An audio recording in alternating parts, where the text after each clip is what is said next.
यमुना नदी का जलस्तर चिंता का विषय बना हुआ है। नदी का पानी चेतावनी के निशान के करीब पहुंच चुका है, जिससे बाढ़ की आशंका तेज हो गई है। बावजूद इसके कई लोग बाढ़ राहत शिविरों को छोड़कर वापस खादर क्षेत्र की ओर लौटते नजर आ रहे हैं। शनिवार को कई परिवार अपने जरूरी सामान के साथ रिक्शा और छोटे वाहन लेकर झुग्गियों की ओर जाते दिखाई दिए। उन्हें भरोसा है कि यमुना इस बार तबाही नहीं मचाएगी। प्रशासन द्वारा पहले से ही चेतावनी दी गई थी कि जलस्तर बढ़ सकता है और स्थिति किसी भी वक्त गंभीर रूप ले सकती है। बावजूद इसके लोगों की लापरवाही और जोखिम उठाने की प्रवृत्ति प्रशासन को भी चिंतित कर रही है।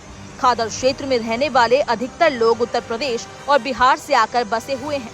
इनमें बदायूं, संभल, शाहजहांपुर, पीलीभीत, गया और भागलपुर जैसे जिलों से आए लोग शामिल हैं। ये लोग मुख्य रूप से खेती-बाड़ी से जुड़े हैं और उनके खेत इसी इलाके में स्थित हैं। उनका कहना है कि अभी खेतों में स्थिति ठीक है और सब्जियां तैयार हो चुकी है, जिन्हें समय पर तोड़ना जरूरी है। उनका मानना है कि जब पानी का स्तर और बढ़ेगा तब वे शिविरों में लौट आएंगे।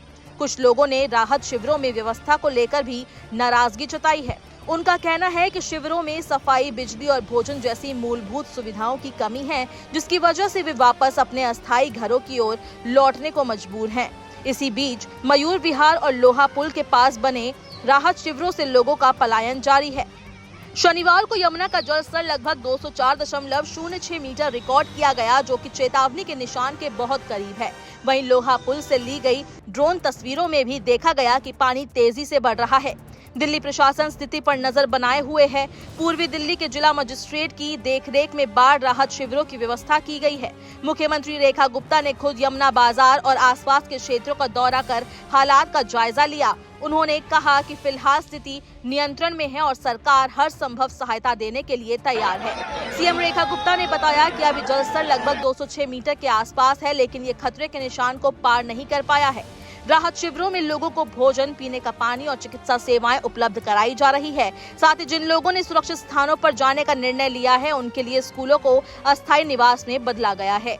आपको बता दें कि हरियाणा के यमुनानगर स्थित हथनीकुंड बैराज के सभी 18 गेट खोल दिए गए हैं। लगातार बारिश के कारण बैराज पर जलस्तर बढ़ गया था, जिस वजह से यमुना का बहाव और तेज हो गया है। हालांकि सरकार और प्रशासन स्थिति पर निगरानी बनाए हुए है, लेकिन जनता की जागरूकता और सतर्कता भी उतनी ही जरूरी है। थोड़ी सी लापरवाही बड़ा नुकसान पहुंचा सकती है, इसलिए जरूरी है कि लोग प्रशासन की चेतावनियों को गंभीरता से लें और सुरक्षित स्थानों पर रहें, ताकि किसी भी आपात स्थिति से बचा जा सके।